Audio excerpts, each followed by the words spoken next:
This can be demonstrated by a whopping 192 million year-wise raise in internet users in 2022 when compared to the last year.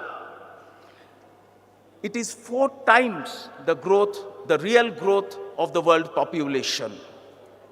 India is the second largest user of active internet. It has 658 million active users just after China, making it the most fertile ground for cybercrime exploitation. The pandemic that we faced in 2020 drove us more into the virtual world, relying on internet for connectivity and existence. This helped in the growth of, despite the growth of crime in the cyber world, where the students were the worst sufferers. On an assessment across jurisdiction, phishing continues to be the most common cybercrime, 3rd year in a row. Every second individual who fell victim to an online crime fell for a phishing attack. Senior citizens were the worst sufferers. Jamtara does not exist in Jharkhand alone. It is in every state, every district, every taluka of our country. And it comes at an enormous cost. COVID-19, as I said, increased the profile of victimization in cyber world. It has had an enormous impact, causing loss to various individuals across the spectrum, particularly the poor and the aged. Dark web today is the playground for the cyber criminal. It is the anonymous space in the web world, constituting 90% of its very existence. In fact, it is 90% of the total surface web in which the anonymity is not masked.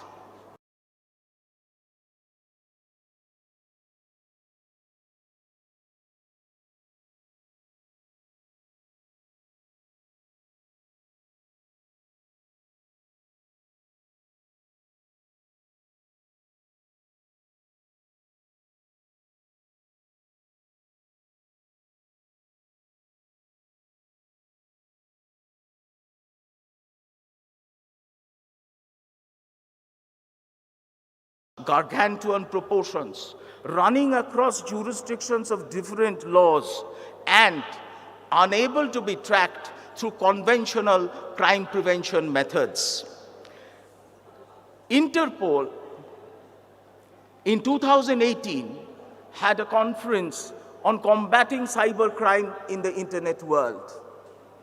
And unanimity was arrived at on 4 basic platforms of controlling crimes in the dark web. First was raising awareness amongst people. The victims must be made aware, and best and prudent practices in cyber use, or rather internet use, was one of the prescriptions.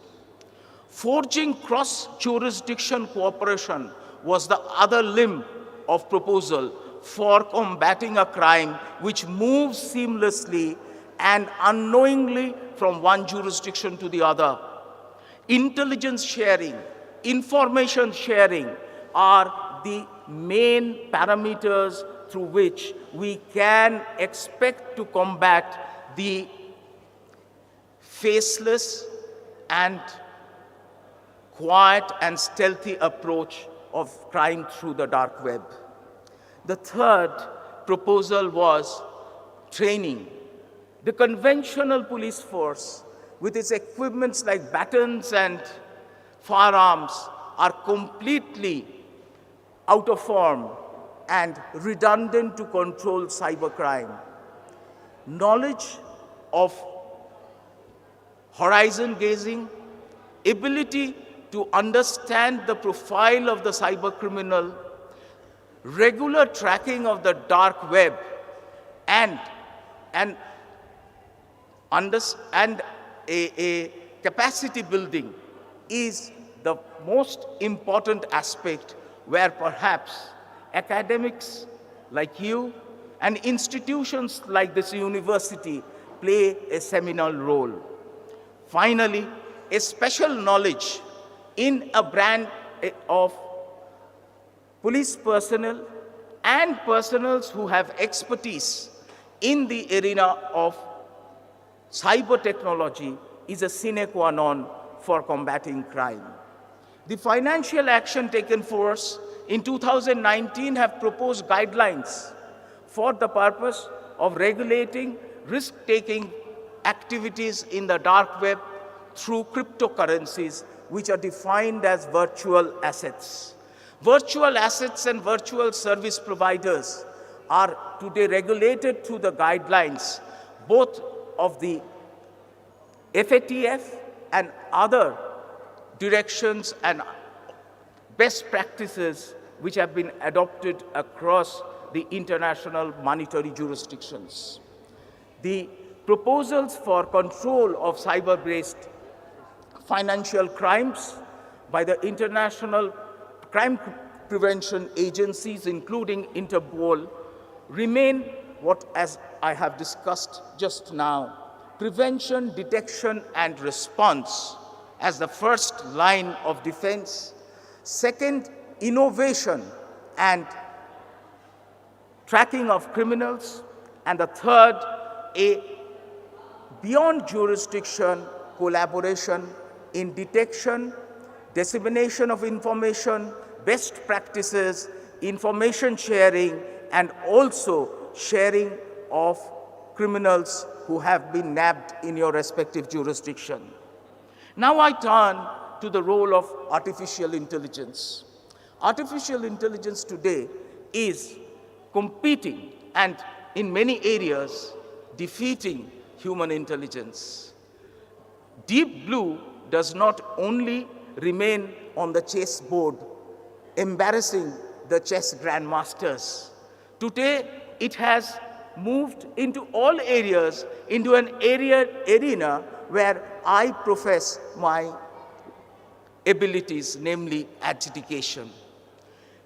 Artificial intelligence is one of the latest tools of prompt, predictive, and quick adjudication, which may be essential for a country like India, understaffed and overpopulated.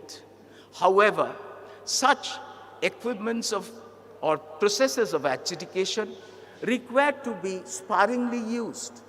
They cannot be replaced. They cannot be used to replace complex adjudication involving rights and nuances which can only be the premise of an evolved cognitive human mind. But predictive processes like traffic violations, like damage adjudications in motor vehicle violations, motor vehicle accident cases, and other cases in family law, like consented divorces, can be hived away from the overweighing and highly populated rosters of human agencies into the machine-learned artificial intelligent platforms. Commenting on this, Dory Railing noted as follows: default judgments and statements of inadmissibility are often routinely produced through artificial intelligence adjudication. Many cases require simple assessment without a hearing, and some cases are settled. Once a limited proportion of the cases are hived away, the judiciary has ample time with complex and contradictory cases. However, such outsourcing may have the advantage of quick predictive adjudication. But who is going to protect us from preconceived notions and biases which may exist in the data and material which is fed into the algorithms to come to conclusions? For example, if data available in India show that a particular community or a particular area has a propensity to crime, and that data becomes the subject matter of machine learning for an algorithmic process, is it not a dangerous and an ominous signal of an inbuilt bias in the very mechanism and the process which we are adopting in predictive adjudications? Such controversies today plague the United States, which uses the correctional offender management profiling for alternative sanctioning, namely COMPASS, for the purpose of predictive adjudication in sentencing. Legal theorists and civil organizations have critiqued COMPASS by claiming that inbuilt racist biases create larger sentences for certain categories and sections of the community. We need to be wary of such unknown and hidden misgivings in the matter of AI adjudication. AI-enabled crimes are also not unknown. A very common example, or a very controversial example of AI-enabled crime is the use of deepfake technology for the purpose of spreading disinformation and impersonating others. A high-profile criminal is causing ripples through the Indian legal system and society, who happens to be a high-profile con man who allegedly used AI-enabled technology to impersonate government officials, judges, and businessmen to extort money. He is under trial in Delhi, and therefore I will not comment any further with regard to his culpability, apart from what is commented in public media. The role of AI in the domain of crime and the manifestation of new forms of crimes transcends the boundary between virtual and physical realm. But what is more important is the assessment and understanding of mens rea in relation to automated AI-driven devices like automatic vehicles causing loss of life in accidents or crime committed through drones. The intention threshold or the knowledge threshold in such crimes required to be assessed through appropriate understanding of the role of the human agency, namely the person who made the programming and the person who purchased and used an AI-enabled device through which crime was committed. Greater autonomy of the artificial agent involved in AI crime increases the opportunity to discharge the liability of the offender.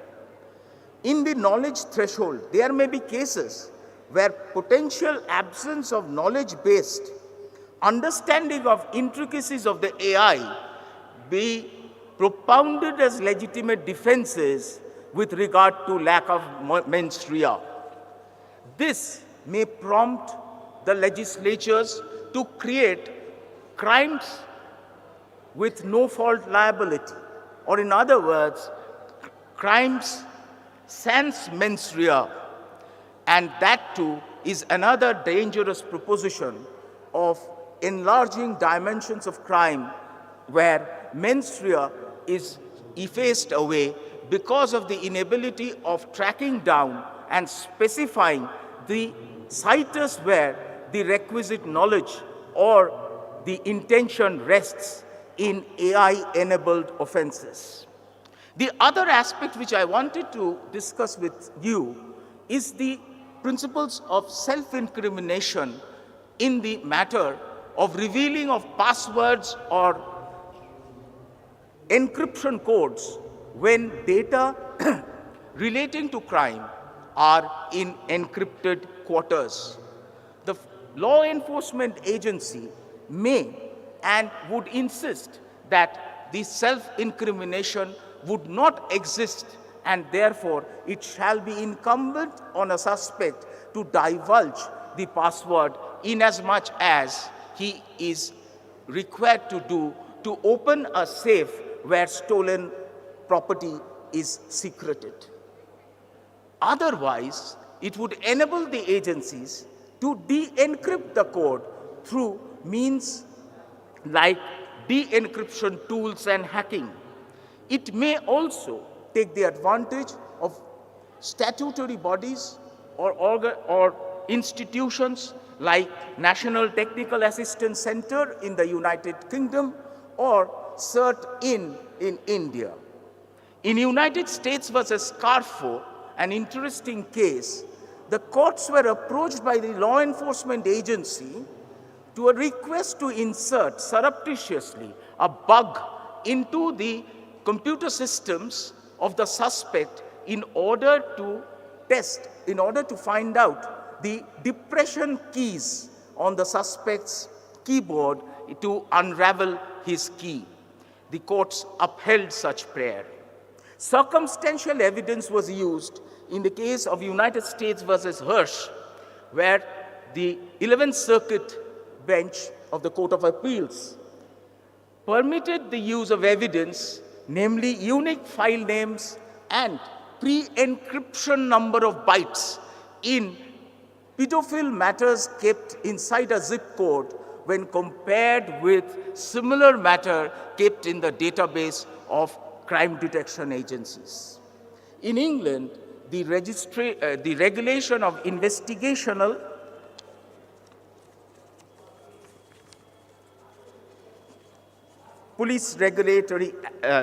Regulation of Investigational Powers Act 2000 empowers the police authorities to issue a notice upon a suspect to disclose protective electronic information, including a password.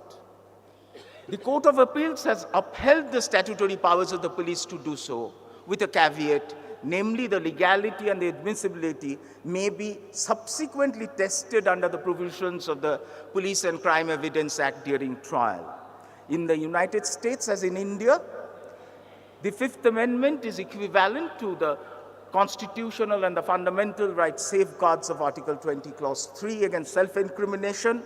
The standards, however, are higher. And in our country, as in the United States, perhaps it may be difficult for an investigating agency to call upon a suspect to divulge something which is intangible and within the mind of the suspect and not a foregone conclusion available through pre-existing independent material. The Court of Appeals, again in the 11th Circuit, defined the act of de-encryption as something which is the use of a suspect's mind and not a physical, not testimonial act. The legal academicians are also divided. Reitinger, in Compelled Product and Plain Text and Keys article, speaks of encryption as the great virtually insoluble dilemma of cyberspace. He, however, opines permitting law enforcement to compel production of keys when necessary with judicial supervision is appropriate minimal accommodation to the need of public security in a world in which criminals have an increasing array of sophisticated tools at their disposal. A contra-opinion finds place in an article by Sergienko, who says, producing a cryptographic key gives the document a testimonial context by decrypting the document and returning it into plain text. Compulsory production is compulsory creation of testimonial content. In India, the law with regard to demand and calling upon a suspect who is accused of a crime for production of document or a thing is impermissible. In Shyamlal, the Supreme Court interpreted section 91 of the Code of Criminal Procedure, holding it impermissible for the court or an investigating agency to exercise such powers. However, the powers of search and seizure under 165 of the Code of Criminal Procedure by the police or at the behest of a judicial authority were permissible. Unfortunately, the legal framework of the country does not yield to something like Section 49 of RIPA as prevalent in United Kingdom. The investigating agencies are therefore not adequately provided with a statutory framework for the purpose of de-encrypting codes or accessing computers and electronic devices for the purpose of unraveling the encryptions and accessing, analyzing materials which they may have reasonable belief to give evidence of commission of crime. This has prompted a forum called Forum for Media Professionals to approach the Supreme Court for a clear declaration of law with regard to the powers of the police in this regard, keeping a balance between the right of the individual to privacy, which is a fundamental right under the Indian law, and the public interest for detection and commission of crime. Finally, I would like to make a few comments with the interesting development of DNA profiling on a principle of presumption in Indian law. Section 112 of the Indian law, of the evidence law in India, creates a clear bar on admissibility of evidence if it is shown that a couple had access to each other and a child was born to the couple during the period when the marriage was subsisting or 280 days thereafter if the woman had not remarried. It is a wholesome principle which bars leading of evidence for bastardization of children. It was interpreted almost as an insurmountable bar. Or in other words, blood tests for exclusionary, which would be exclusionary in nature, was completely prohibited if non-access was not proved. In 2000, when a prayer was made for the purpose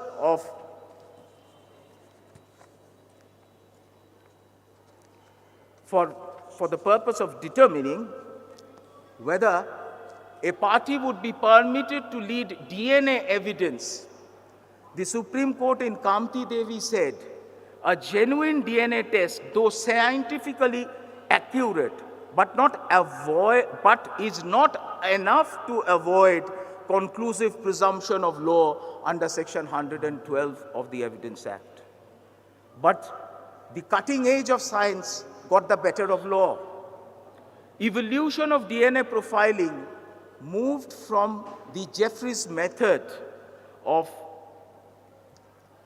long filament assessment to short tandem reports, mitochondrial DNA assessment to determine maternity, and Y chromosome STR to determine exclusively and correctly paternity of a person, prompted the court to take a view within 2 decades. In 2014, the Supreme Court in Nandalal Badwak commented, when there is a conflict between conclusive proof envisaged under law and a proof based on scientific advancement accepted by the world community to be correct, the latter must prevail. The courts therefore bowed to the growth of science and technology. It admitted that if science can give us a true and correct direction and thereby help us to lead evidence and come and unravel truth, the hard words of law have to accommodate the leading light of science. Finally, in conclusion, I would say the invaluable opportunities offered by the technological developments to law enforcement agencies in carrying out investigations and identifying subjects and cutting-edge technology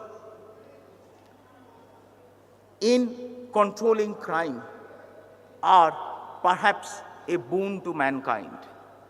There is a pressing need to push the global threshold of AI, ML, and cloud-based technology to enable the standards of safety and reliability to ensure public security and crime control. However, this must not be at the risk and cost of individual liberty, privacy, or identity demystification. Balance must be struck between public safety and informational privacy.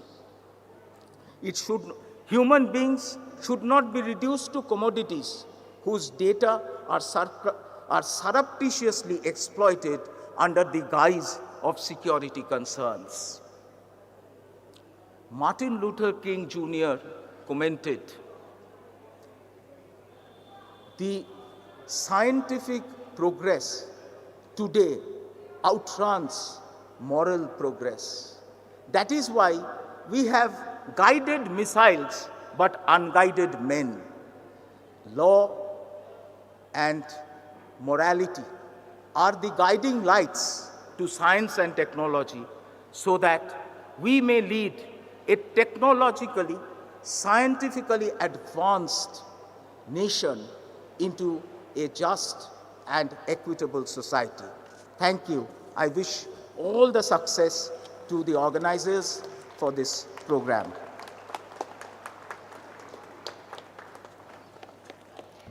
Thank you so much, sir, for sharing with us so many different aspects of the theme that probably we would try and see that we can, in the next 2 days and today, so 3 days, we hope that we can live up to all the points that you have raised this morning.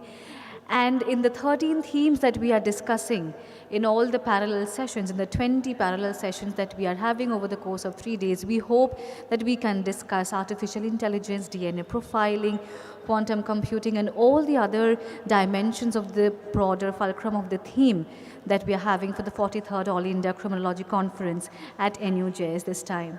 Thank you so much, sir.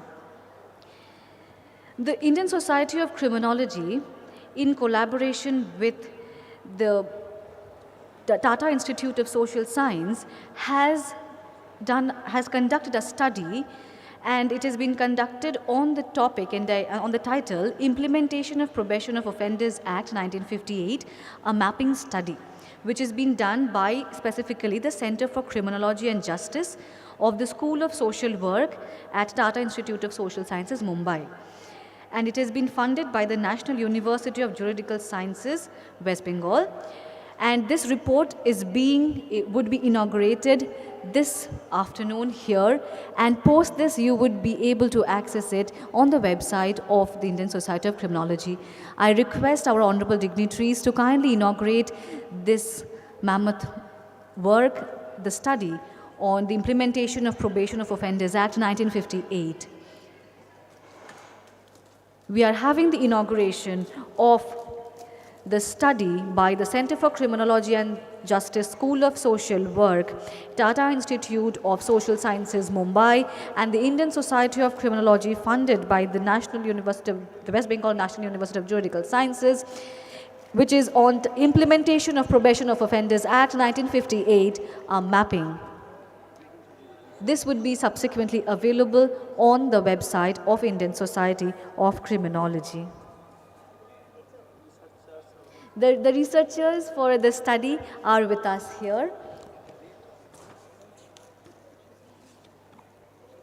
This is such a proud moment, and we are capturing it live on our NUJS YouTube as well as Facebook channels. And of course, there are photographs being taken of this moment of the release of the implementation of Probation of Offenders Act 1958, a mapping study. Thank you so much for the inauguration, and it really means a lot and sets a tone for the fact that we would be having more such research, and NUJS would be with us always in facilitating all such research work that we do in the future. Now for the most awaited session of the inaugural ceremony, the declaration of the awards by the Indian Society of Criminology. And for the declaration of the awards, I request Dr. Syed Umar Hattab, the Secretary of the Indian Society of Criminology, to please take the podium for the much awaited declaration of the awards.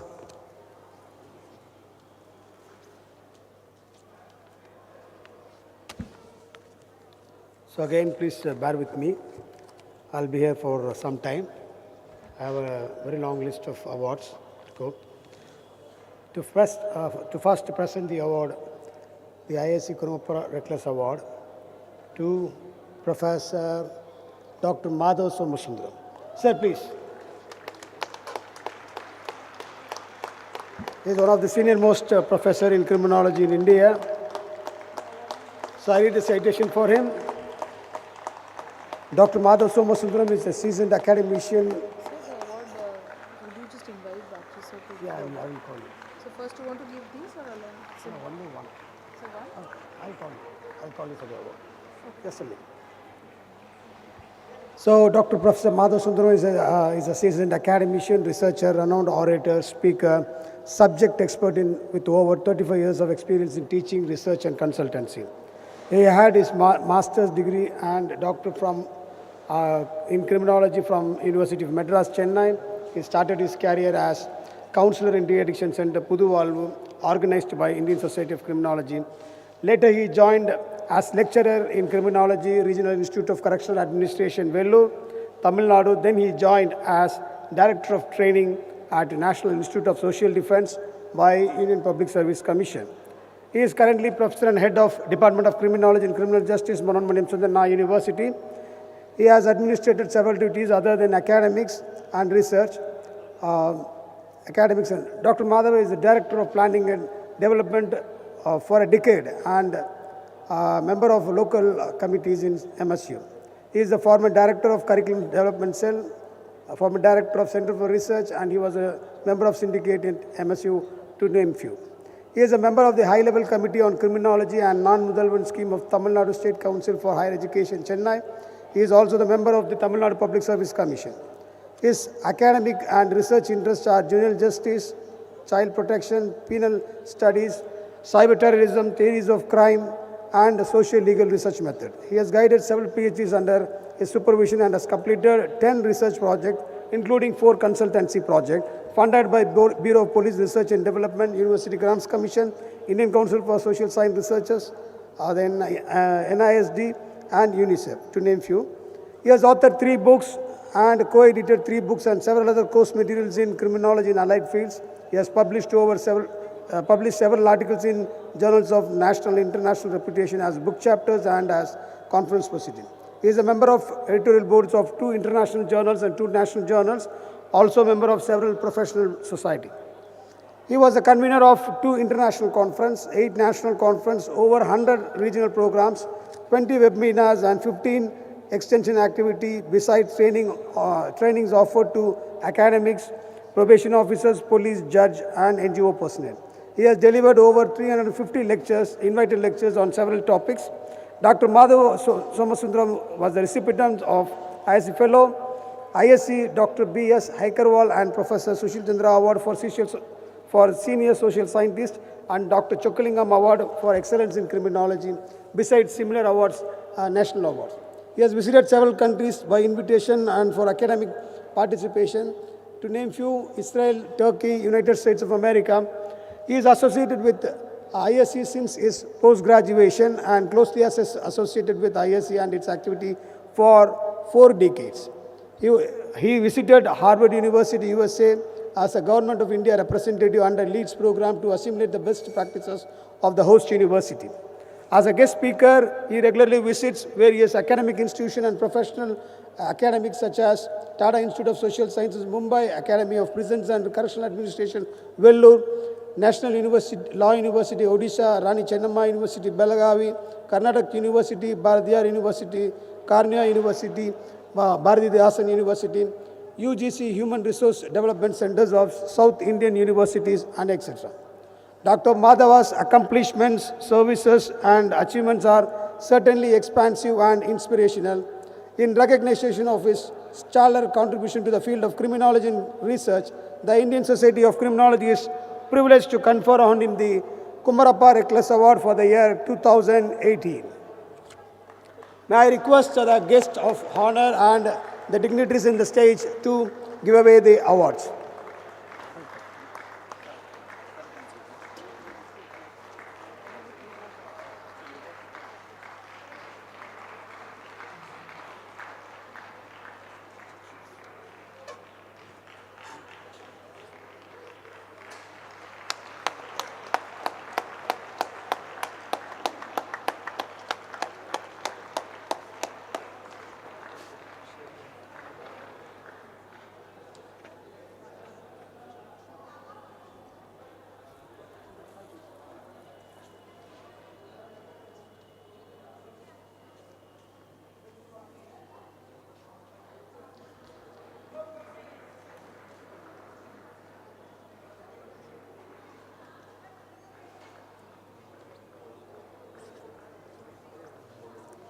Thank you, sir. May I now call upon the next awardee, Professor Dr. Riazuddin N. Mangoli from Rani Chennamma University.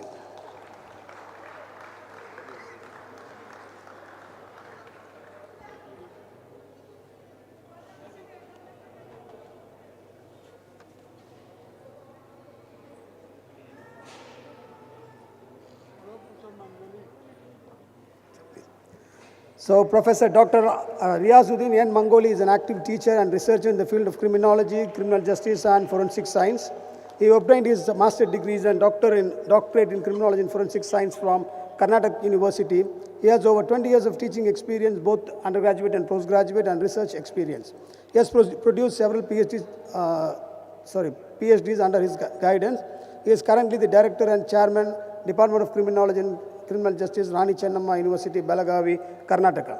His specialization include criminology, criminal law, correctional administration, penal policies, human rights, and criminal justice system. He has delivered several invited lectures and acted as a chairperson in several technical sessions of national and international conferences, symposia, and seminars. He has published over 60 articles in lead journals of national and international repute as book chapter and in conference proceeding. Also, he has presented research papers and participated in over 17 national and international conference, seminars, symposia, and workshops. He was a content writer for several courses of EPGU Padashala. He has completed several funded research projects. He has organized several conferences, seminars, symposia, and workshops, which include regional, state, and national level. Professor Mangoli is energized to work for his in-depth professional training and over 20 years of career experience, where the focus has been on working with the vision of establishing a new Department of Criminology and Criminal Justice of national standard, which was achieved by his present position. Apart from academic, he has vast experience in academic education administration. He has served in several academic bodies, board as a member, chair, and subject expert in criminology and forensic science across the country. He has acted as academic council member for 2 years. He has also served as a syndicate member of his university. He is the nodal officer in charge of organizing the Karnataka State Test for Lecturership KSET accredited by UGC. He is a life member of several professional associations such as Asian Society of Criminology, International Association of Holistic Psychology, Indian Society of Criminology, Indian Society of Victimology, Indian Academy of Social Sciences, Indian Social Science Association, are to name few. He has served as a member of Executive Council of Indian Society of Criminology and the Indian Society of Victimology, an active member of Indian Society of Criminology from his student days. He is the chairman of the National Education Policy on Criminology and bought uniform syllabi at Karnataka State, and he has instrumental in establishing a new department of criminology at Devanagari University, Devanagari. Professor Dr. R. N. Mangoli's contribution to the field of criminology are exceptional.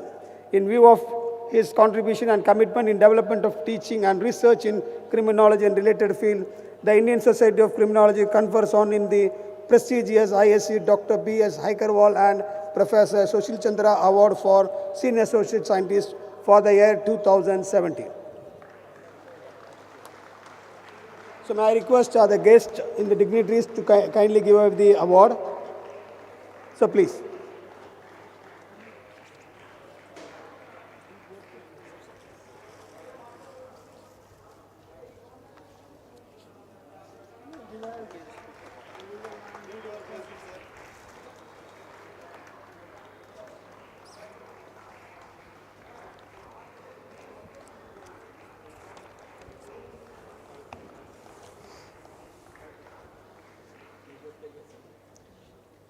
Thank you, sir. May I request the next awardee, Professor Dr. Priyam Vada.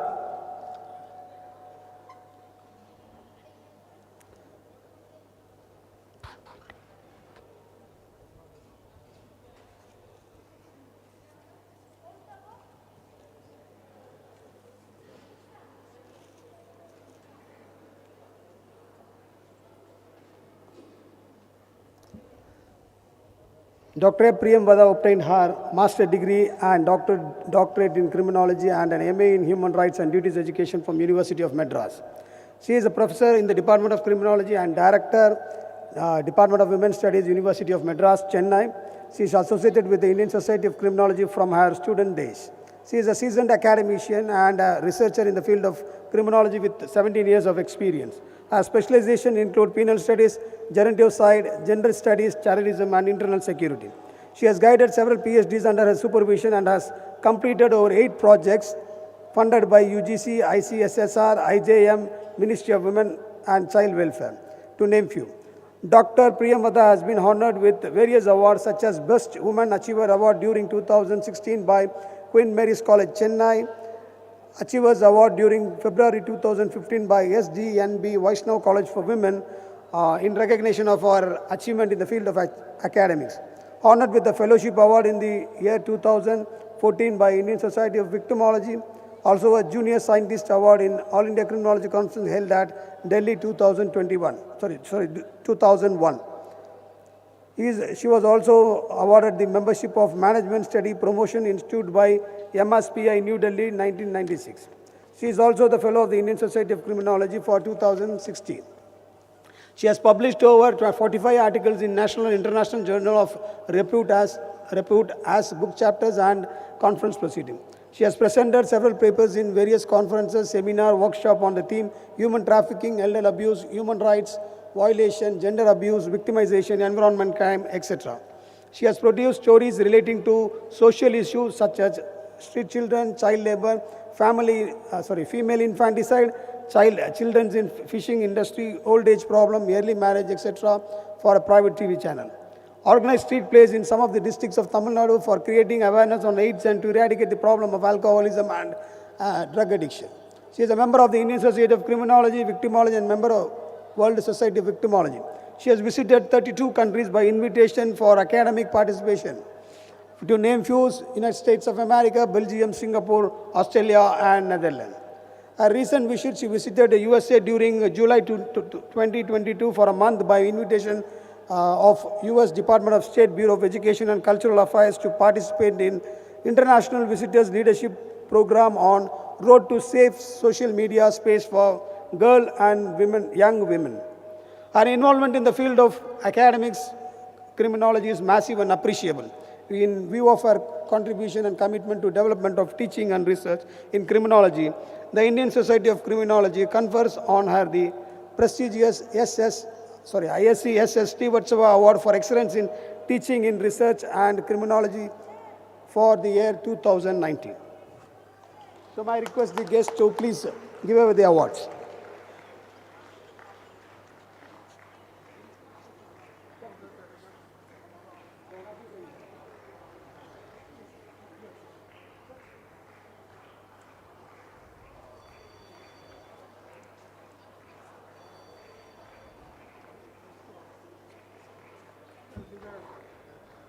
Thank you, madam. Thank you, sir. May I now call upon the next awardee, Dr. Venu Madhava GS from Karnataka University.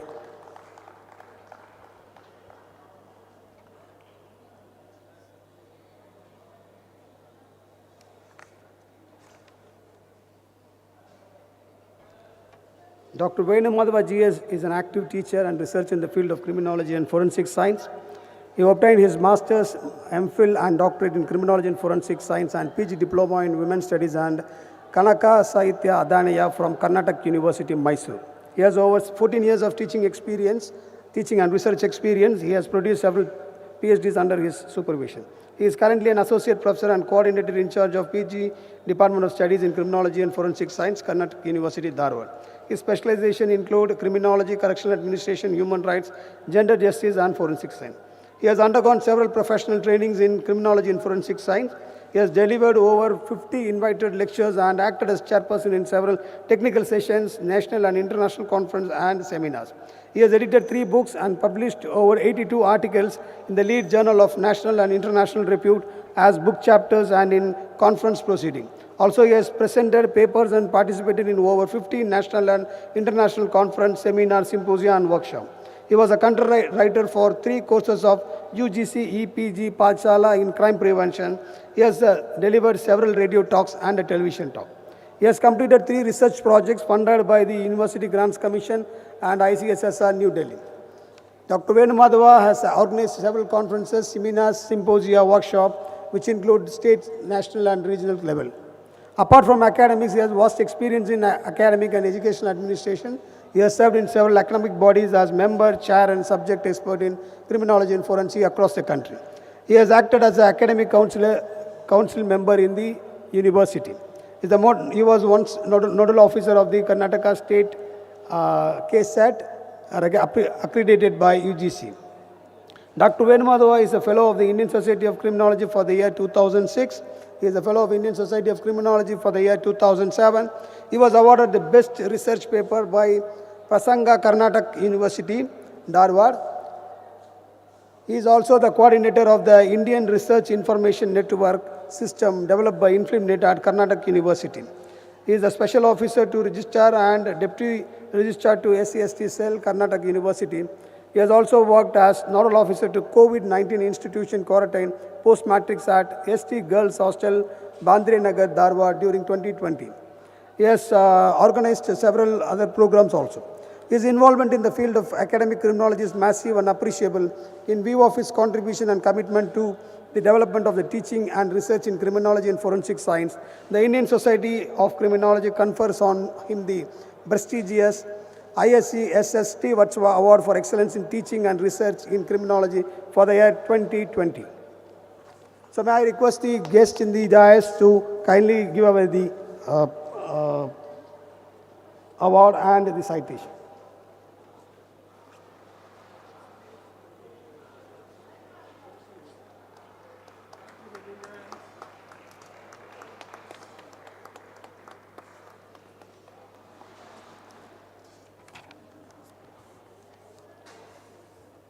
Thank you, sir.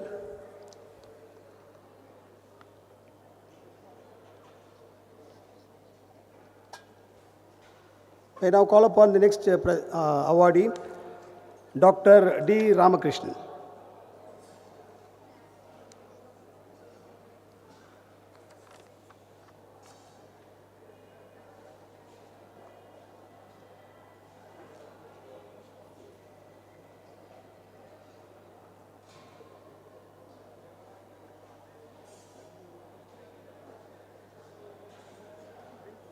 So Dr. D. Ramakrishnan is a professor and head of Department of Political Science and director, PG course in Criminology at Madurai Kamaraj University, Madurai.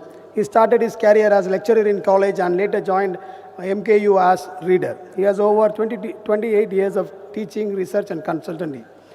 He has delivered several invited lectures to colleges, university, government officials on the public administration and anti-corruption.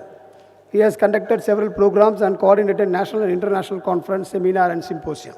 Dr. Ramakrishnan has close association with ISC since the inception of PG course in Criminology at MKU and hosted the 41st National All Indian Criminology Conference of the Indian Society of Criminology at Madurai Kamaraj University.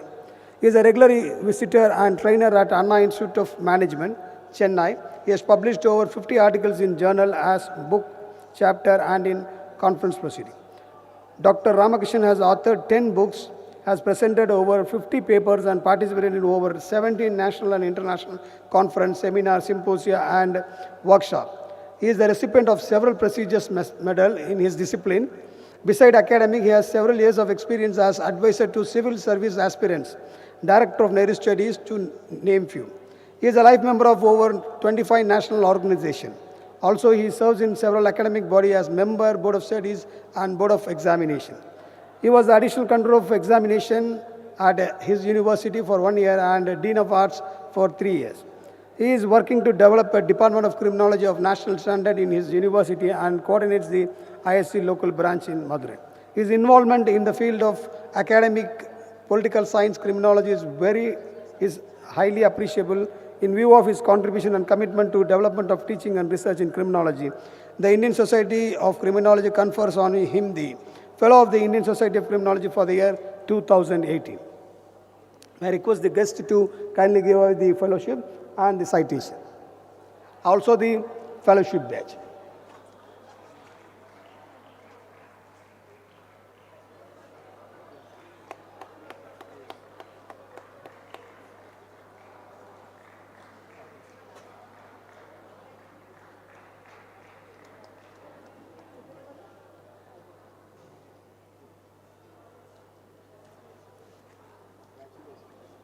Thank you, sir.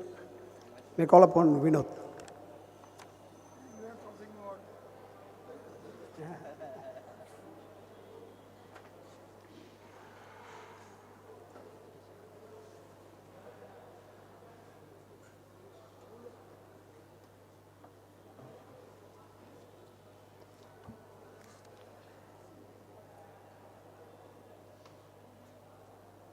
So Mr. Vinod is a UGC Doctoral Senior Research Fellow at the Department of Criminology and Criminal Justice, Manonmani Sundana University, Tirunelveli.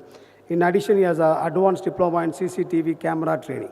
He was a secretary of the CJF MSU for 2016 to 2017.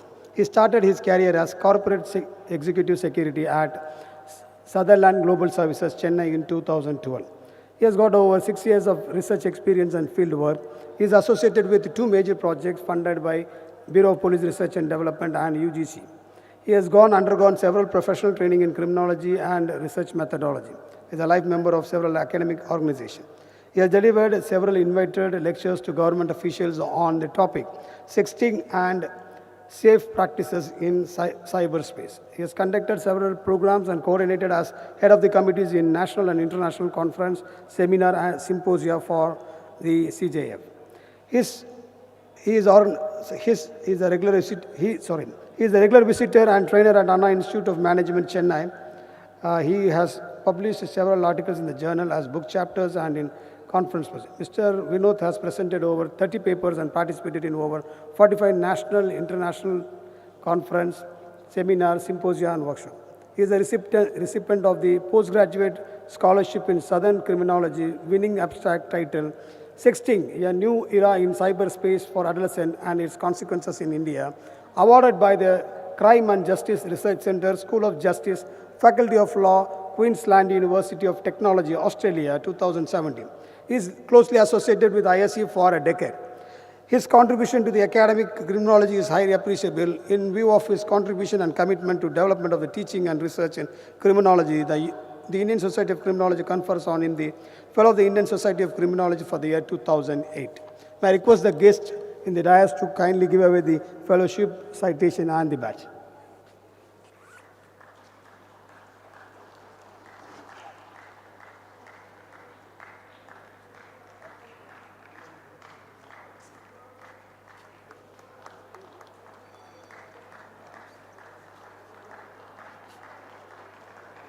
No, I find it here. I just want to have my own. Thank you, sir. May I request Dr. Nandakishore Santaram Bahat.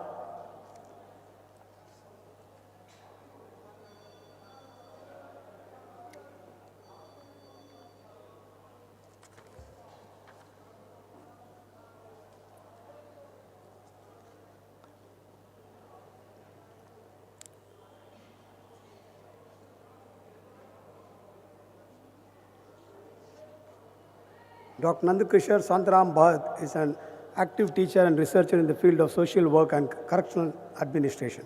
He obtained his master's degree, MSW, and MA Sociology and doctorate in social work, specializing in criminology and correctional administration from Rajasthan Nagpur University. In addition, he has completed 3 certificate courses. Over his 17 years of career connected with correctional social work, he has 14 years of teaching and research experience and currently an assistant professor and head of criminology and correctional administration, Atwale College of Social Work, Bandara. He is currently involved in teaching, research and fieldwork guidance for postgraduate degree program, social work in criminology and correctional administration. His current academic interests are working with correctional social work practices. Dr. Nandakishore has published 2 books besides several articles in lead journals and has compiled several reading materials. Dr. Nandakishore has presented over 120 papers in national and international seminar, conference, and symposium. He has completed 6 research projects and delivered over 50 invited talks. He is a member of several boards of studies and academic bodies in social work. He is the editorial member of the several journals in English and regional language and has chaired several technical sessions, organized programs, including seminar, conference, quiz, and webinars. He is the recipient of 10 awards. He is the regular contributor to the news in the Itwada, the regional newspaper, so newsprint. In recognition of his contribution to academic social work and correctional administration and for keen interest in consolidating his experience to work on strengthening curriculum, practice and research in the field of social work, practice of criminology and correction, the Indian Society of Criminology confers on him the Fellow of the Indian Society of Criminology for the year 2009. I request the guest to give away the awards, citation and the badge.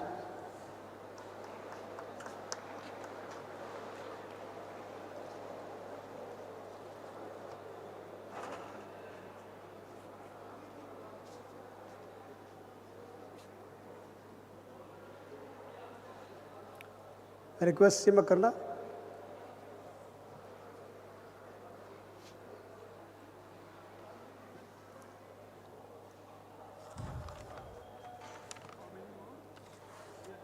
Two more.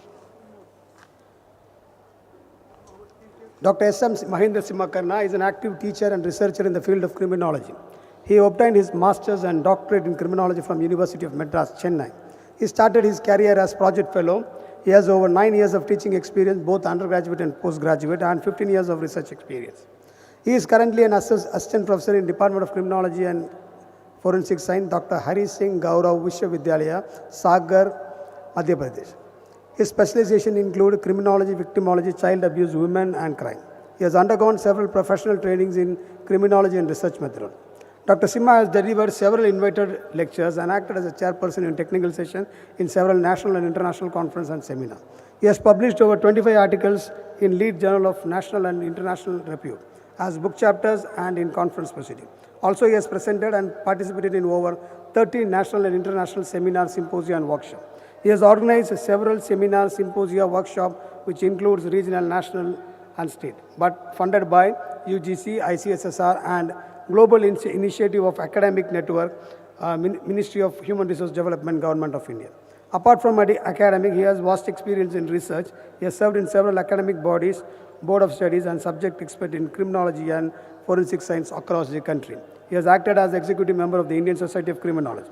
His involvement to the field of academic criminology is highly appreciable in view of his contributions and commitment to the development of teaching and research in criminology. The Indian Society of Criminology confers on him the Fellow of the Indian Society of Criminology for the year 2019. May I request the guest to give away the award, fellowship, citation and the badge.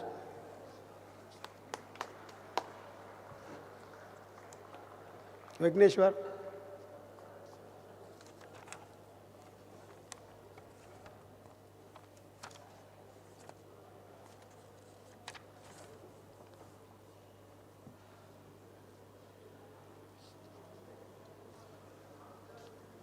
Thank you, sir. May I request Mr. Vigneshwaran as a UGC Senior Doctor Researcher Fellow at Department of Defense and Strategic Studies, University of Madras, Chennai. He is working for his PhD in Criminology and Strategic Studies. He is attached to two major projects over 3 years, funded by UGC and RUSA.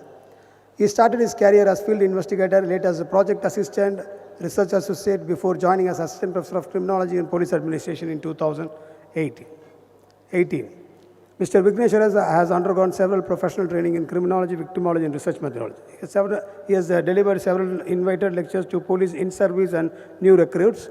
He is a regular trainer of government official at Anna Institute of Management. He has conducted several programs and coordinated national and international conference, seminar, and symposium. Mr. Vignesh has published several articles in journals as book chapters and conference proceedings. He has presented over 25 papers and participated in over 40 national and international conference, seminars, symposia, or workshops. He was awarded UGC Junior Fellowship to pursue his PhD. He is closely associated with the activities of the ISE since 2018. His involvement to the field of academic criminology is appreciable in view of his contribution and commitment to development of teaching and research in criminology and police administration.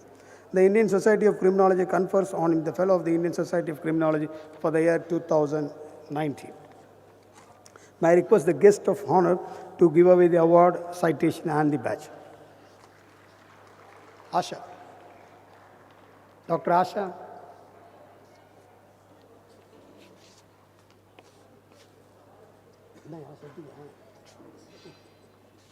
Smile, please.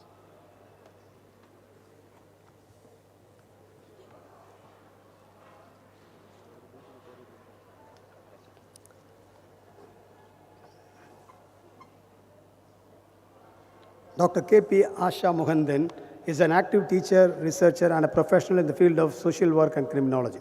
She obtained her master's degree in social work from Tata Institute of Social Sciences and doctorate in social work from Mumbai University. After 20 years of career connected with criminology and social work, she has 18 years of teaching experience, teaching and research experience, and currently works as an assistant professor with the Center for Criminology and Justice, School of Social Work, Tata Institute of Social Science, Mumbai. Dr. Asha is involved in teaching, research, and fieldwork guidance for the postgraduate degree and doctoral program in social work, criminology, and justice. Her current interest, academic interest, concentrates over juvenile justice, child protection, and rehabilitation. She supervises student fieldwork in Children's Institution and Rehabilitation Center. Apart from academics, she has vast experience in the field.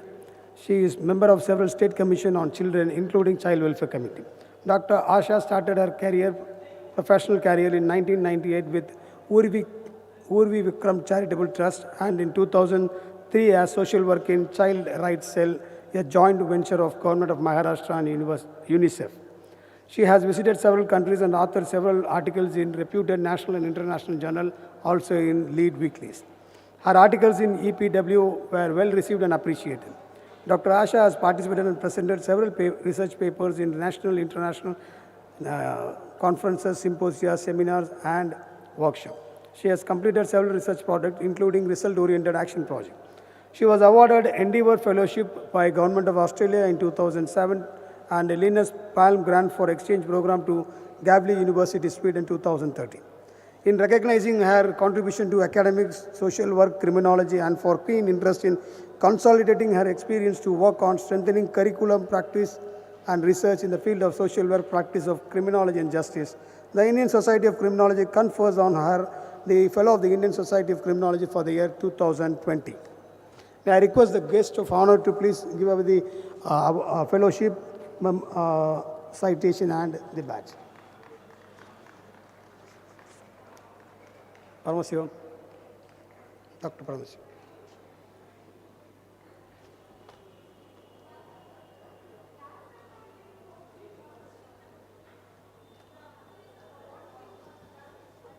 So Dr. Paramasivam, the last person to receive the award. Dr. K. Paramasivam is an active teacher and researcher in the field of criminology and police administration. He obtained his master's and doctorate degree in criminology and criminal justice science and master of philosophy in social exclusion and inclusive policy from Mananmaniam Sundarna University. In addition, he has completed a PG diploma in social work. He started his career as UGC Doctor Fellow. He has over 6 years of teaching and research experience. He is currently an assistant professor and head Department of Criminology and Police Administration, JHA Agarsen College, Chennai. His specialization include criminology, penology, and corrections. He has undergone several professional training in criminology and research methodology. He is a member of several board of studies and examination across Tamil Nadu. He is a life member of several organizations. He has delivered several invited talks, lectures, and acted as a chairperson in technical sessions in several national and international conferences and seminars. He has published over 20 articles in lead journal of national and international repute as book chapters and in conference proceedings. Also, he has presented and participated in over 40 national conferences and international conferences. He has organized several conference, seminars, symposia, workshops, which include regional, state, and national. Apart from academic, he has vast experience in research and field. He is a member of the high-level committee to prepare syllabi under non-Mudalin scheme coordinated by the Tamil Nadu State Council for Higher Education in Chennai. He is an NCC officer. He has participated, trained, and conducted several extension activities on public safety and health. He is an executive council member of the ISC. His involvement in the field of academic criminology is highly appreciable in view of his contribution and commitment to the development of teaching and research in criminology and police administration. The Indian Society of Criminology confers on the Fellow of the Indian Society of Criminology for the year 2020. I request the guest to give us the fellowship, citation, and the badge. Thank you.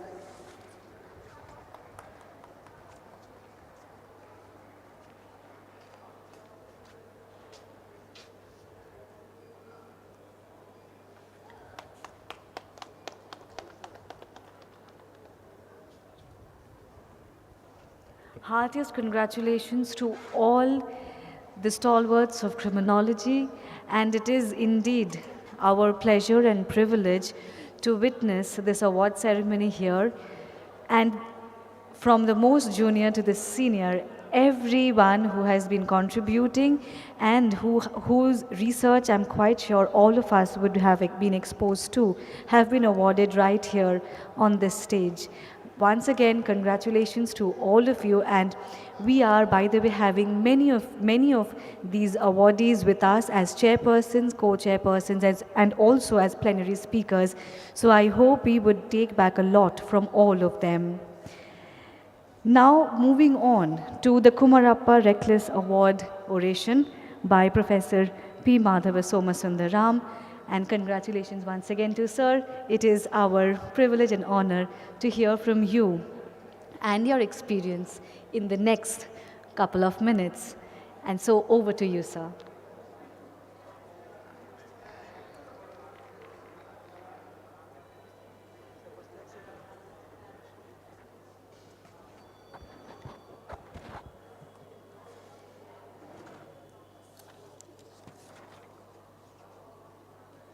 Honorable Justice Joy Malia Bakshi ji,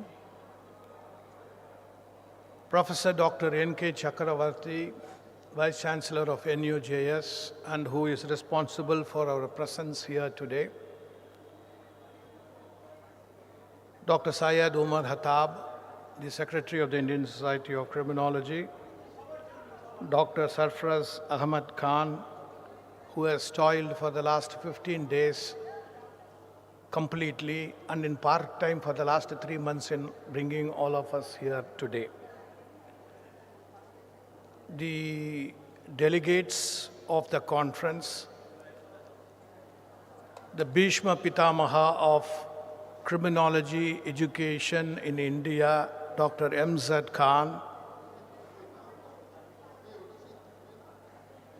I remember with gratitude the founding fathers of the Indian Society of Criminology, which was started early 1970s, Professor T. Shanmugam, Professor S.M. Dias, Shri N. Pichandi, and Professor K. Chokkalingam. And I recognize the presence of senior professors of criminology from across the country. Delegates of the conference, ladies and gentlemen, I know almost many of you are in the process of changing your orientation from left to right in seek of shade. I hope I complete the talk even before the star, the biggest star there, the sun we call it, takes over the entire amphitheater. Let me take about 20 minutes and try to say what I want to say regarding the changing criminology in the contemporary world.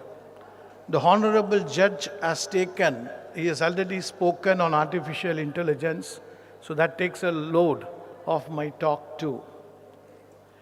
This topic can also be called as Industry 4.0 and whether criminology is compliant to that.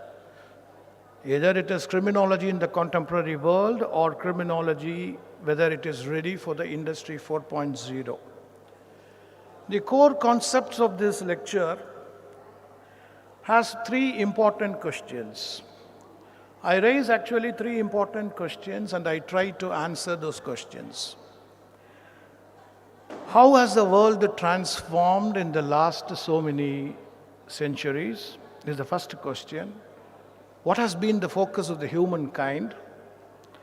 The second question, which probably I will try to raise and answer, is how criminology has transmuted or metamorphized into what it is today and how it is going to change towards the future. And what is the requirement of a contemporary criminology student? So these are the three questions which I try to raise and answer. The core concepts is something which we all know as teachers of criminology or law or from the allied fields like forensic science.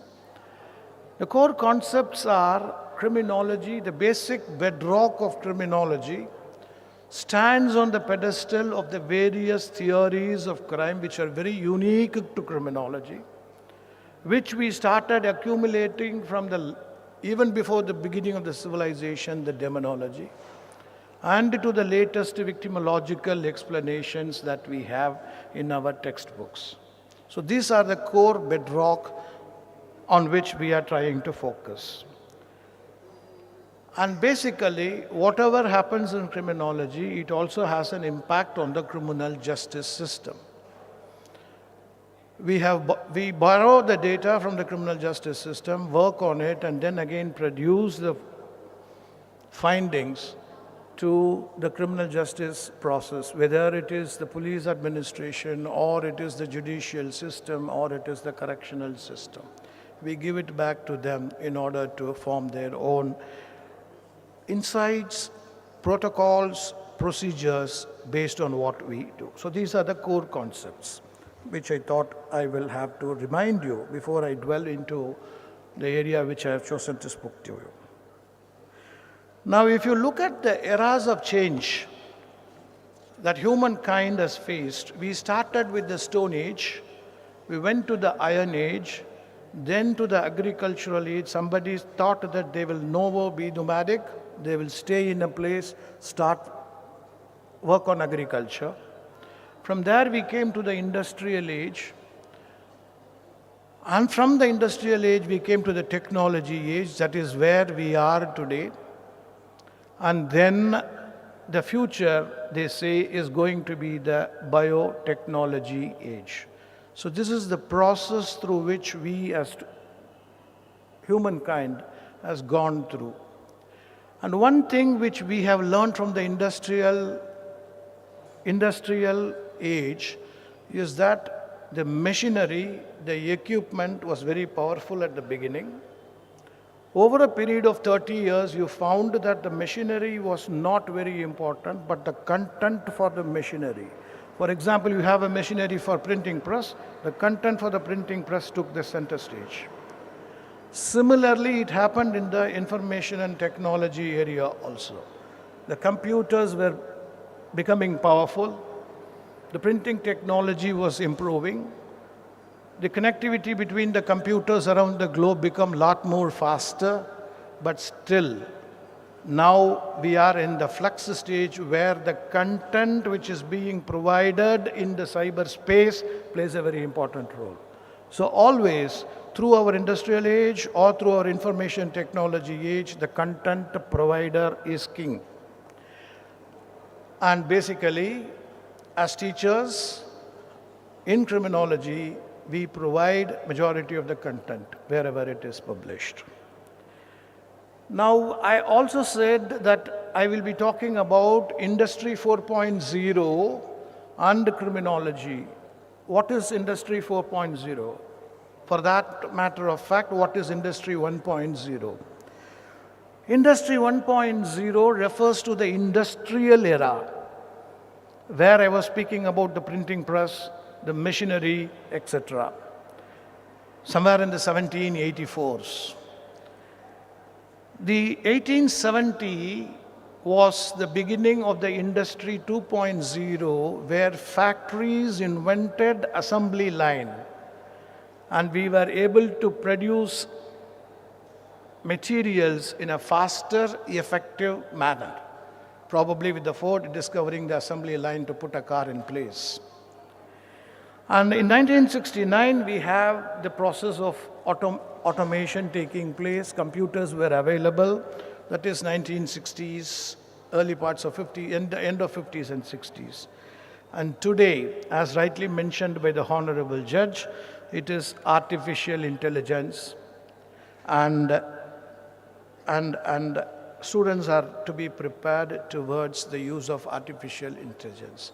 I am very sure there is a paper in this conference which focuses on using artificial intelligence to understand what is happening in the minds of criminology teachers or criminology researchers who has published in the last 20 years various articles in criminology and related journals. So artificial intelligence, like our judge was telling us, we have started using it. So when we talk in terms of Industry 4.0, we are focusing on the artificial intelligence and the cyber physical systems. That is going to be our future. There is an industry which produces bulbs for Philips in the European country, which is called as a dark factory, where there are only 6 people who are producing bulbs for crores of rupees, where there is a person to put the input in 3 shifts, and there is a person to see whether the outputs are there. Rest, everything is taken care of by robots. So light is not required, robots can work, and that is Philips factory for you, which produces almost majority of the lights that we use today. So this is what we mean by cyber physical systems. When these changes were happening with our knowledge or without our knowledge, when it were reached the level of Industry 4.0, what has been happening into the field of education? Education also can be classified as Education 1.0, 2.0, 3.0, and 4.0. Probably the method of talk and chalk, a blackboard, is the place where you start with Education 1.0. 2.0 started with the use of computers. Use of technology, whatever forms, whether it is a LCD projector or whether it is a slide projector or a overhead projector. I'm going in the reverse direction. Whatever it is. So when we started using technology in the teaching, learning process in a classroom, probably it is 2.0. 3.0 is what is called as the user-generated internet. I have access to an internet. I am able. It is not a back and forth conversation between a teacher in a classroom anymore. The student comes prepared for the class. His material is available. That is Education 3.0. And Education 4.0 is actually aligning the student to the industry requirements, whether we like it or not. Majority of the jobs which are taken by students, whether in the Faculty of Engineering, Arts, Commerce, in any university, unless the course is aligned itself to the industry requirements, majority of the times the students will not be able to take it. So what I'm trying to tell you is, Education by itself has changed it ways according to Industry 4.0. We are at Industry 4.0, Education 4.0, which satisfies Industry 4.0. The question before us now today is how criminology has changed towards this effect. Is criminology ready for Industry 4.0? If you look at it, yes. The tools that we carry with us, for example, the mobile devices we carry, the laptops we carry, the location detection techniques that are available in a smartphone that you carry with you, the GPS associated with it, the advanced human machine internets that's being available, authentication procedures that we have for the equipments that we have, whether it is a laptop or an ATM machine which is able to pass your thumbprint. So all these things are already there. And all these things, the Honorable Judge was also trying to tell us, has got some issues in the field of crime and criminology also. Basically, we have shifted. We have started using the technology willingly, unwillingly, knowingly, unknowingly. We have started using it. And it is somehow getting related to criminology. Now, what are all the processes that we have developed for it? And what is the procedures that we have got in order to deal with such offenses? Cyber crimes, we say. Crimes which is happening in the virtual space, we say.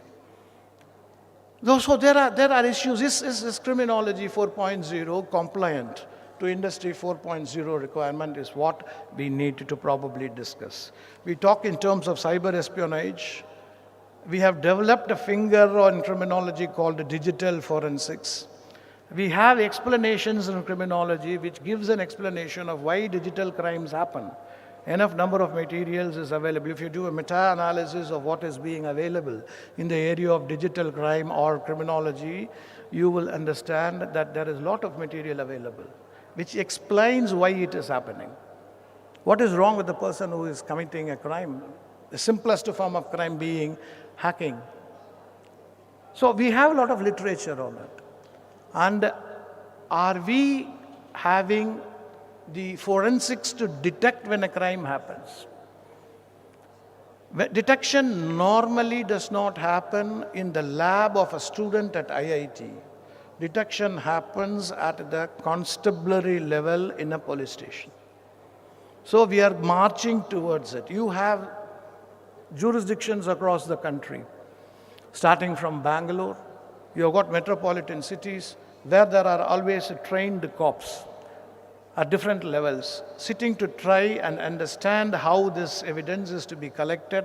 A lot of difference. A switched on laptop is definitely different from a switched off laptop when you consider the evidence. So, we are in the process of training them, equipping the functionaries who are working within the system, and we need to go down, percolate the training or the capacity building to the lowest level, which is the person who is actually going to respond to a problem of crime within the 2 or 3 minutes, who is the nearest police station. So, we are moving towards it, and when we talk in terms of Industry 4.0 compliance for criminology, we are focusing this. Probably, there are the processes, if you look at, there are new forms of processes. The type of crimes like narco-terrorism, cybercrime, these are being added to the law lexicon in the country. Definitions are being added. Trafficking has got a different connotation today.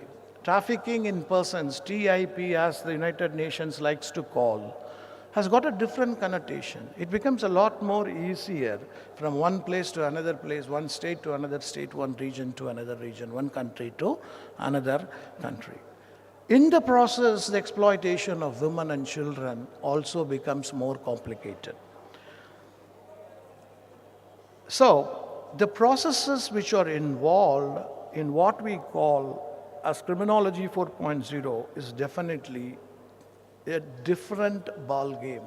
We have come a long way from the Indian Penal Code. I don't mean to say that the Indian Penal Code does not have any value. It does have a value. Whatever crimes which are happening in the flesh space, in the physical space, it does have a lot of impact. When we move to the virtual space, then it becomes a difficult ballgame. You have new jurisdictions. When we talk in terms of jurisdictions in law or in criminology, we normally refer to a particular geographical area or a particular functional area, which we refer to as jurisdiction. Today you have a new, for example, I will give you a new jurisdiction. The number of private security persons are more when compared to the police establishment created by the state. Why? It is a new field which we have accepted. Personal protection has become a private matter. Unless and until you are a very important person in the government scheme of things, protection is normally taken care of by private security agencies. So number of private security officers, as I was trying to tell you, these are new forms of jurisdiction. Some states have got statutes and legislations to deal with such a jurisdiction. Many states do not have.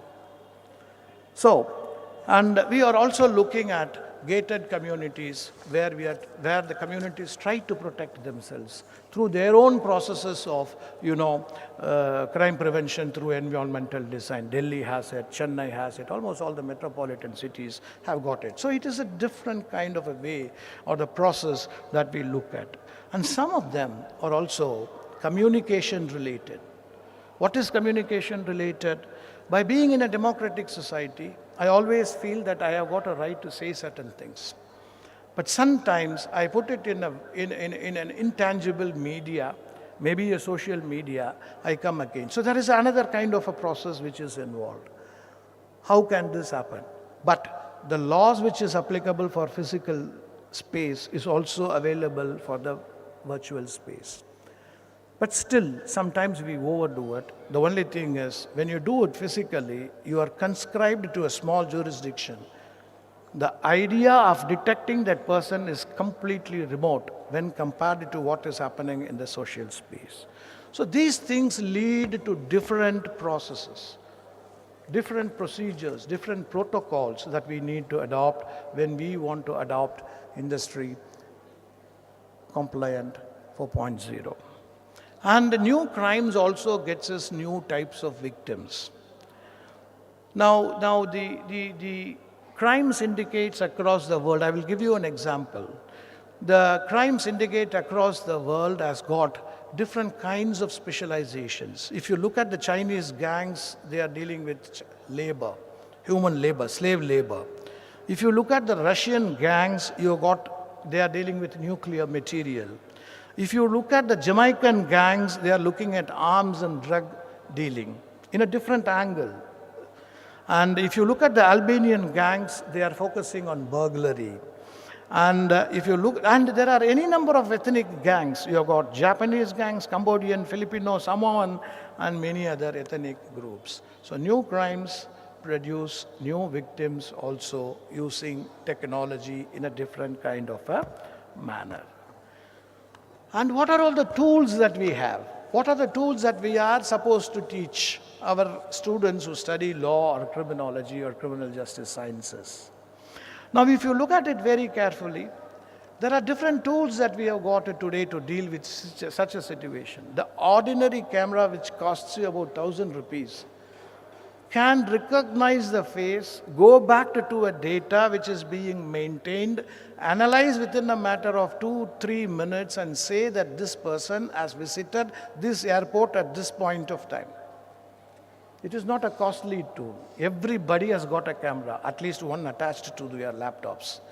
And this data, which is a visual data, can be compared using artificial intelligence and data mining procedures, and it is not costly. And people will be able to. Does it lead to human rights violations? Has it got an impingement on human rights and that way related to criminology? Is a question mark. We have dynamic security systems today. Those days, if somebody committed a crime, we put a 16-foot wall with barbed wire fencing, at times we electrify it and put them in that place, away from the society. Today, it is no more required. You have geofencing technology. You permit the person to move within a particular city or within a particular part of a city. If he moves out, there is an alarm, somebody takes care of it. So very much we have the tools that we have today, the tools that we have, whether it is digitized fingerprintings, digitized profile pictures, everything is completely different. You have something called as a very chip. The technology is already there. Very chip is a small rice-like thing which can be implanted subcutaneously on your hand, which can monitor many parameters, your blood pressure, your sugar levels, anything. At the same time, you can also link it to your bank and you say, if I wave my hand this way, I can pay for my cup of coffee, which probably is 35 rupees. Technology is available today. At any point of time, we may start using. So our jurisdictions are getting expanded with Industry 4.0 is something which I wanted to tell you. And then traffic infractions. I have not come across a metropolitan city where the police commissioner is very happy that he has employed 2,000 CCTV cameras across on all the roads. At least Chennai commissioner was very happy. And many commissioners are very happy. These cameras catch hold of the people who are violating. That leads us to a digitalized kind of justice system, where, infractions through a CCTV camera or a biometric process is a lot more easier. A human intervention to judge whether the person has committed the crime or not is going to be costlier in the future. There is an article which appeared in the British Journal of Criminology about 2 years back on digitalized justice system. If you are going to put a human being in order to decide whether this person has committed an infraction and then to decide what is the quantum of punishment, including fine, it is going to be a costly affair. But on the other hand, if there is an infraction, if there is a digital signature available, if the person is able to be caught, and there is every possibility of fining the person, automatically it detects from the person's account. Lot more easier. So there is a possibility that in the future for small infractions, deviants which are considered to be very small, there is a possibility of going towards that kind of a system. There is a wonderful article in the British Journal of Criminology 2 years back which is discussing about why it is a lot more easier when compared to a human intervention to decide whether it is a crime or not. One of the other evolving fields of criminology in Industry 4.0 is green criminology. We have green tribunals across the country. Green criminology focuses on different kinds of things. Maybe if I ask you a question, how much water do you use per day? Some of you will say 3 liters of water which you drink. Some of you may be telling that I use 40 liters of water to take bath, 2 buckets of water. Some of you may be telling that, I may be using another 2 buckets for washing my clothes. But if you look at it very minutely, you will find there is a concept called virtual water or water footprint, where there is water behind every material that you come across. And that is what we mean by virtual water. And you will find that on an average, you are using 3,500 liters of water on a daily basis. Our geologists and geotechnologists have very clearly said and written about virtual water. Which don't you think has got an impingement on green criminology? I will give you some examples. Please remember, 500 million people lack drinking water. Projected, this is going to be a figure of 2.5 billion in 2025. I said 3,500 liters of water. What is virtual water? To produce 1 glass of water, 1 glass of milk, you need 200 liters of water. Somebody has to feed the cow, and you will have to collect it, And the utensil in which you are collecting, that also uses another 200 liters of water. Otherwise, you will not be able to produce that utensil through which you are collecting it. To 1 cup of tea, you require 35 liters of water. 1 cup of tea, which probably at the end of the session you are going to drink, requires 35 liters of water. Coffee is even more costlier. Coffee requires 140 liters of water in order to produce 1 cup of coffee. 1 apple, 70 liters of water. I can go on. I have got 2-3 slides where I will be able to tell you how much water is being used to produce what materials. Now, how much do you think a car costs in terms of virtual water? 1 car costs about 3.9 lakh liters of water. If you are producing a car, it requires 3.9 lakh liters of car. Now, I have a question to ask you. Supposing you are manufacturing a car and you are sending it to another country, are you making more money by exporting the car? Or are you utilizing your natural resource, water, and in the process, the country which is importing is saving that water? This is a big $1 million question. Today's economics asks you these questions. And we need to understand, by making an export of cars, we may be very happy. We produce Tata cars in this country, we produce it. But the question continues to be with us. Then there is a lot of satellite imagery which is going on, and a lot of students of criminology have started using it. Even if there are clouds, you have got what is called as cloud and canopy piercing radars through which you will be able to analyze. I will give you at least 3 examples which play a very, very important role. For example, using this deforestation can be easily calculated. You don't require somebody in the forest department to go and measure what is the area and how much deforestation has happened. Very much a possibility. House tax being collected, let us say the collector of Calcutta wants to find out what is the house tax being which is collected.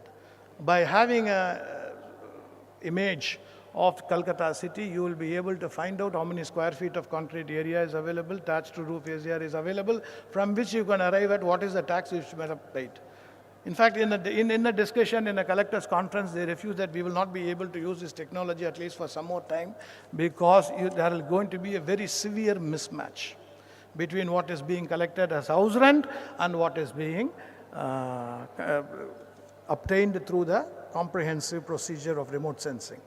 So, ladies and gentlemen, we go through a different process. We have got different tools, and these tools need to be told to our students, at least 1, 2, 3 of them, and the procedures allotted to them, so that they will be able to understand what is. It has got impingement on corrections also. Correctional process also has got, I told you about geofencing. You don't require a jail. Probably geofencing will take care of it. If there is a wife beater, all that the law tries to do is he should not go anywhere near the wife to beat her. So if I put a geofencing around the wife, if I put a geofencing around the offender, and if they don't come in contact with each other, I think that thing it takes care of. And the person is also very productive. He also goes to job, he also earns, he also does whatever he wants to do with his money. So all these things are the future that we are going to. Even today's Human Genome Project, we have the entire genetical sequence of a human being. Now in this sequence, we can always find at what point of time in future, at 16, you take a blood of a baby, the DNA of a baby, analyze it, sequence it, and you will be able to find out, because of a particular protein misplaced in the DNA, the person is going to exhibit a violent behavior when he reaches his adolescent age. You can change the protein, whereby you can change the behavior of the baby when the baby reaches 16 years of age. Today, technology is available. Designer babies are very much a possibility. What is its impact on the human rights violations? Is a big question mark. United Nations has started looking into the ethics of this kind of research, the ethics of putting a protocol in place so that something like this does not happen. Ladies and gentlemen, I have answered the second question which I raised. How is criminology compliant to meet the Industry 4.0 status? Now, the third question which I'm supposed to answer is, what is the new requirement of criminology? The new requirement of criminology is not just research skills. Are you able to analyze big data, which is very important? I think the Honorable Judge also mentioned about big data analysis. Classical statistics, which we teach our students, it takes a Photoshop of what is happening. And then after 2 years or 6 months or 2 months, you produce an analysis and you call it as a research report. But this is not the way in which data analysis happens in big data. As the data is moving, you take a snapshot. Within the next minute, you tell the decision maker, this is what you will have to do in the next 5 minutes. So that is the kind of analysis we need. The techniques for classical statistics is entirely different, which we teach in our syllabus.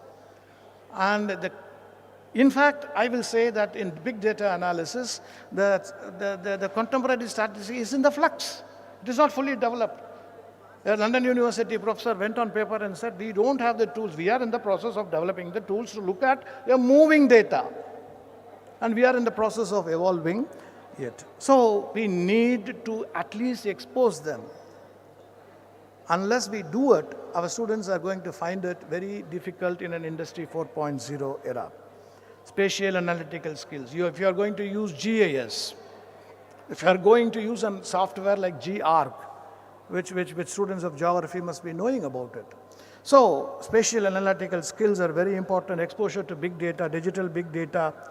And finally, what is more important is, this is something which has not changed over the past probably 500 years, lot of empathy. We need to teach our students lot of empathy. If all these things go hand in hand, ladies and gentlemen, I am very sure that we will be Industry 4.0. We have a syllabus before us. All we need to do is we will have to work towards it. Thank you very much for your patient listening. Thank you one and all.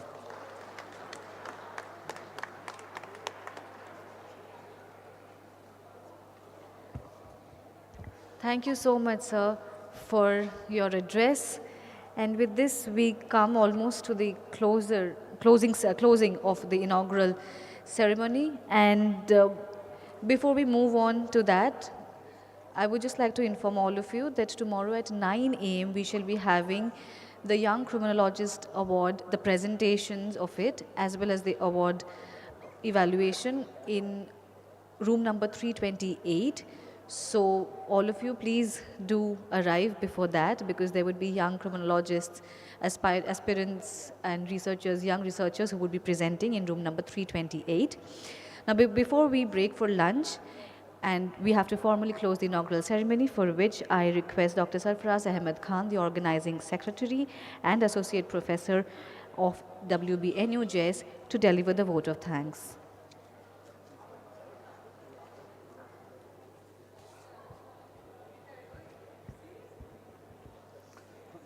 Honorable Justice Joymallo Bagchi sir, Professor Dr. M.Z. Khan sir, Professor Dr. P. Madhava Soma Sundaran sir, our beloved Vice Chancellor and Patron-in-Chief for this 43rd edition of conference, N.K. Chakravarti sir, my teachers, Manik Chakravarti sir, Suchi ma'am, Professor Dr.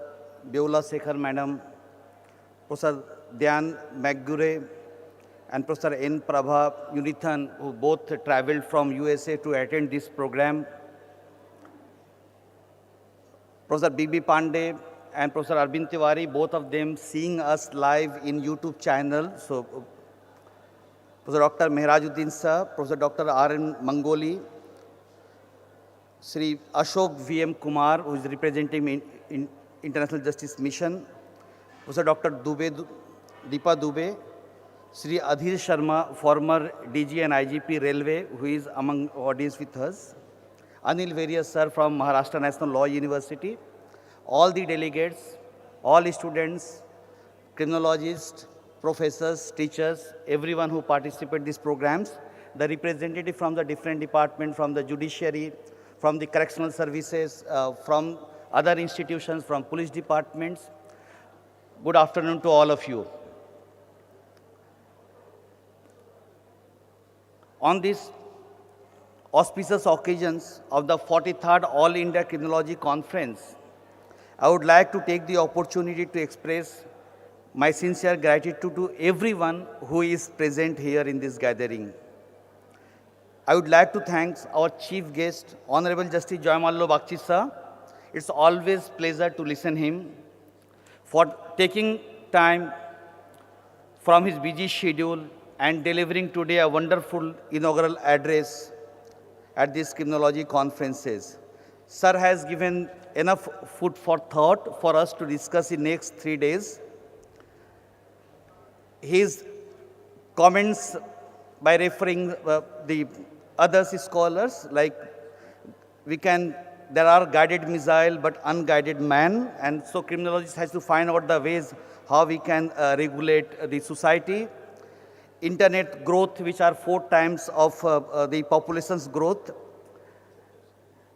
Jamtara, which are there in every locality in the countries. Dark web issues, internet challenges, collaborations among functionaries, use of AI as an important tool, presumptions of 112 which he has discussed, admissibility issues. So a large number of issues which have put forward before us. It is food for thought for us. For 3 days we are going to discuss. So we are really grateful to you, sir, for taking your time and addressing us at this occasion. I would like to thank Professor Dr. P. Madhava Somasundran, sir, Honorable Chairman of Indian Society of Criminology, who has extended his support to us in organizing the conference. I would also like to extend my gratitude to other members who extended all their support. To Somasundaram sir also for delivering his orations, lectures, and congratulations to sir for getting award today. We are really grateful to Dr. Syed Umar Hatab, Honorable Secretary of ISC. These 2 persons whom I from last a month I am continuously disturbing them for different kinds of things. So thank you, sir, for supporting us and making this program successful. We also thanks to our Honorable Vice Chancellor, sir, Professor Dr. N.K. Chakravarti, sir, for all support in making 43rd All India Criminology Conference a grand success. It is his effort and guidance that we are able to organize these programs at this scale. It is he at every stage he supported us, guided us, and what we are organizing today for it's his dream, and we are just executing it. So thank you, sir, for providing all support to us. We express our sincere gratitude to all the Executive Council members of the Indian Society of Criminology for allowing us to host this 43rd edition of All India Criminology Conference. We also thank to all members of Indian Society of Criminology, all the delegates from the different universities across country and abroad who are here to share their valuable knowledge with us. Dear delegates, without you, we could not able to host this conference. Thanks to all of you. We thank all of you for your enthusiastic participation and look forward to hosting you in the coming days. I would like to take this opportunity to thank Center for Criminal Law, Criminology, Victimology, and its acting chairperson, Dr. Kavita Singh, all the members, all the volunteers of this center, from the School of Forensic Science, and all other centers, our staffs who have consistently supported us for organizing this program. Many challenges we are facing today. Public policy, individual liberty issue, Joymallo Bagchi sir has discussed. On many occasions, process become punishment in India. Presumption of guilt, the way in many legislation has been brought in, compromising the presumption of innocence of individual. Miscarriage of justice carried out on many occasions when we see when someone in jail for 23, 24 years and ultimately got acquittals. There are series of these kinds of situations, cases are coming up. Many occasions developing a culture of impunity, particularly when law in state machineries are involved, and that becomes a challenging issue for us. All these systems we require to look into from the criminological perspective. On the other hand also, the extreme protections mechanisms which the law sometimes emphasize, which putting restrictions on the power of the police, even their rights to have an effective investigations, some restrictions on their power, be it self decisions, putting a large number of conditions which sometimes create challenge, or their power, curtailing power of the police to arrest in the night without permission of the judicial magistrate, though the system has not available to get permissions in the night. So there are extreme protections mechanisms are also there which sometimes curtail the power of effective investigations, and balancing both is a need of the hours. So in next 3 days, many challenges which we have seen, internet is a part of life for every individual person. So how we can overcome these challenges, we all have to discuss, deliberate upon, find out the ways, find out the solutions, and the solutions which can guide us as a society, that we will maintain rule of law. At the same time, our law enforcement agency can exercise their power to protect the citizens also from any kinds of circumstances which can compromise their right to life or right to liberty or their human rights. So with these few words, I thank everyone for attending this conference, those who are seeing us live, those who are present here, those who cannot be present here, because many volunteers are in the different places. Someone went to airport to receive some guests, still some guests are coming. So I thanks all of them for their all effort for bringing us together in 43rd edition of Criminology Conference. With these few words, we thank you all for making a success. So thank you.